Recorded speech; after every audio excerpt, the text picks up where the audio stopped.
अस्सलाम वालेकुम, मैं हूं मारिया चौधरी और आप देख रहे हैं नो एनआरओ अब की बार। नाज़रीन, आज हम बात करेंगे ऑनलाइन हैरेसमेंट के हवाले से।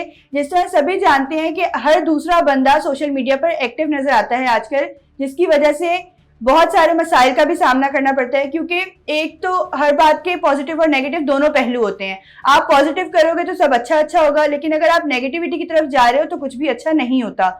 इसी तरह जो हमारे बच्चे हैं, टीनेज बच्चियां, ये आपस में जो है ना ऑनलाइन दोस्तियां कर लेते हैं, जिसके बाद इतने इन्वॉल्व हो जाते हैं और किसी को बताना पसंद नहीं करते और इंतहाई कदम उठा लेते हैं, जिसके वजह से आगे जिंदगी में जाकर बहुत सारे मसले मसाइल पेश आते हैं।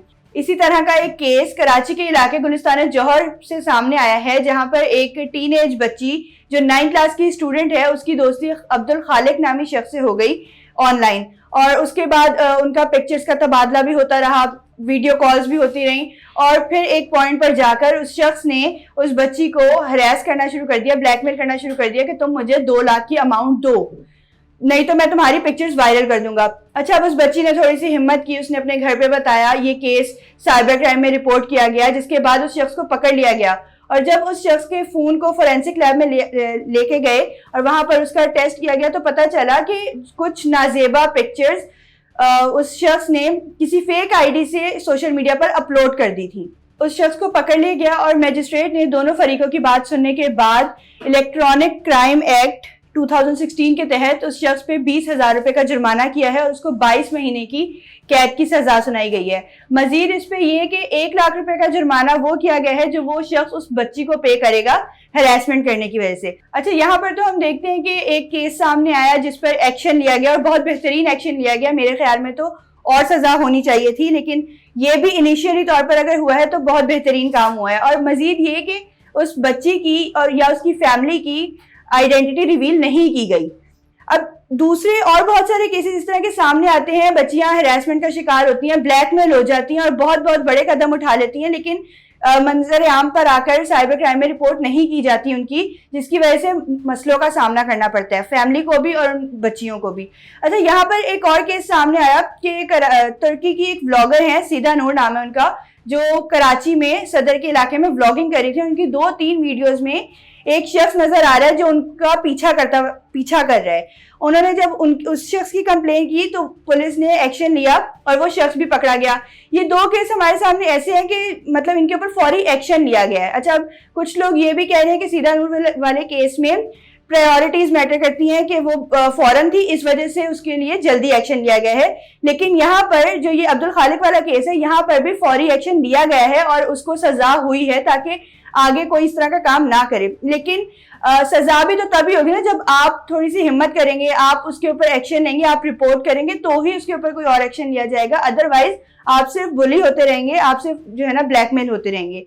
अच्छा, ये जिस तरह हम देखते हैं कि आजकल बहुत ज्यादा ट्रेंड चल गया है कि ऑनलाइन दोस्तियों का, ऑनलाइन आप बातें करते हो, फिर आपकी अंडरस्टैंडिंग हो जाती है, फिर आप मजीद बातें आपकी शुरू हो जाती हैं और उसके बाद आप पिक्चर्स एक दूसरे को शेयर करते हो, वीडियो कॉल्स हो जाती हैं। घर वालों को कुछ नहीं पता होता कि चल क्या रहा है, ना आप घर वालों को बताने की जिम्मेदारी महसूस करते हो। उसके बाद फिर आपको घर वाले जो हैं वो दुश्मन लगने लग जाते हैं और वो एक शख्स जो है वो आपको दुनिया में सबसे ज्यादा सिंसियर लगने लग जाता है।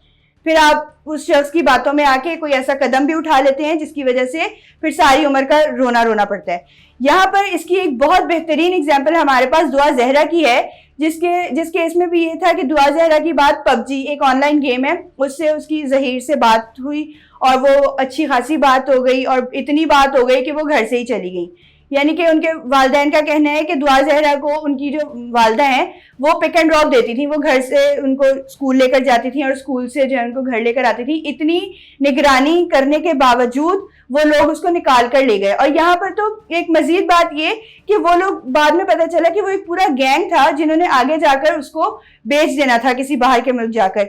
लेकिन यहाँ पर उनके दुआ जहरा के वालिदैन ने एक्शन लिया, उन्होंने मीडिया पे इस बात को लाए और इतना एक्शन लिया गया कि उन लोगों को सामने आना पड़ा, उनकी सारी हकीकत सामने आ गई और अब केस चल रहा है। केस का अल्लाह मालिक है कि क्या बनता है क्या नहीं बनता, लेकिन एक एक्शन लिया गया। यहाँ पे बात हो रही है कि ठीक है, गलतियां इंसानों से होती हैं और इस एज के बच्चे जज्बाती होते हैं, लेकिन पेरेंट्स को चाहिए कि ऐसा घर में माहौल बना के रखें कि बच्चों को इस तरह बाहर दोस्तियां करने की नौबत ही ना आए। अच्छा, हमारे पाकिस्तान में एक अलमिया ये भी है कि माँ बाप आपस में लड़ रहे होते हैं और बच्चे जो है ना कुछ भी कर रहे हैं, सख्ती बहुत ज्यादा होती है, इतनी सख्ती होती है, इतना डरा के रखा जाता है कि बच्चे अपनी बात आपसे शेयर कर ही नहीं सकते। और उसके बाद वो चोर रास्ते ढूंढते हैं कि वो ऑनलाइन दोस्तियां कर लेते हैं या वो आपसे झूठ बोलने लग जाते हैं। तो माँ बाप खुद ही बच्चों को ये सिखाते हैं। अगर माँ बाप फ्रेंडली हो, माँ बाप इतना शऊर दे अपनी औलाद को कि हम तुम्हारे दोस्त हैं, तुम्हें और दोस्ती करने की जरूरत ही नहीं है, इतने उनके साथ घूमे फिरें, उनको एंजॉय करवाएं, एज अ फ्रेंड रहे उनके साथ, तो मेरा नहीं ख्याल कि इस तरह का कोई केस सामने आएगा। अच्छा, मुझे एक और बात यहाँ पर याद आई कि फेसबुक पर एक मैंने केस पढ़ा जिसमें वो किसी ने एनोनिमसली पोस्ट किया हुआ था। उन्होंने कहा कि मेरी बेटी, जो बड़ी बेटी है, उसकी इसी तरह ऑनलाइन दोस्ती हो गई, मुझे किसी बात का नहीं पता था। और फिर एक दिन जब वो स्कूल गई हुई थी तो उसका फ़ोन चेक किया तो उसमें पता चला कि उसकी किसी लड़के से अच्छी खासी दोस्ती है।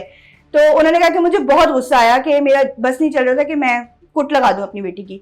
जब बेटी स्कूल से आई, उन्होंने उससे बातचीत की, उससे पूछा तो उनको लगा था कि उनकी बेटी उनसे आराम से बात करेगी, बताएगी अपना मसला, लेकिन उसके बरक्स हुआ और बेटी हाइपर हो गई और उसने बदतमीजी की। लेकिन उन्होंने हिम्मत नहीं हारी और उन्होंने उसको टाइम दिया। उन्होंने कहा ठीक है, वो उस टाइम पे उसका फोन वगैरह ले सकती थी, लेकिन वो एक जो है ना वो और उस बच्ची को जो है ना जिद दिलाती कि जो फोन ले लिया है मेरा, वो और जिद में आके कोई इंतहाई कदम उठा सकती थी, लेकिन उन्होंने ऐसा कुछ नहीं किया। उन्होंने उस बच्ची के वालिद से बात की, उनको सारा मैटर बताया और उनको कहा कि कोई एक्शन लेने की जरूरत नहीं है, इसको आराम से हम हल करेंगे।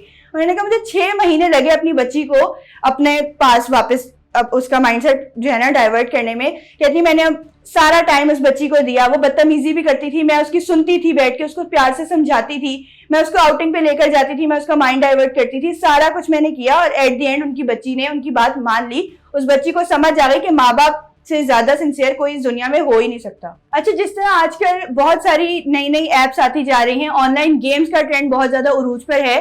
जैसे पबजी की एक मिसाल है हमारे सामने लूडो की बहुत बड़ी मिसाल है। लूडो में पहले ये होता था कि आप जस्ट चैट कर सकते हो, रैंडम किसी भी बंदे से आप जिसके साथ गेम खेल रहे हो आप उसके साथ चैट कर सकते हो। फिर आहिस्ता आहिस्ता ऑप्शन आया कि आप उसमें वॉइस नोट छोड़ सकते हो अपना, यानी कि वॉइस कॉल चल रही होती थी एक तरह से, और अब और बहुत ज्यादा इसमें एडवांसमेंट हो गई है।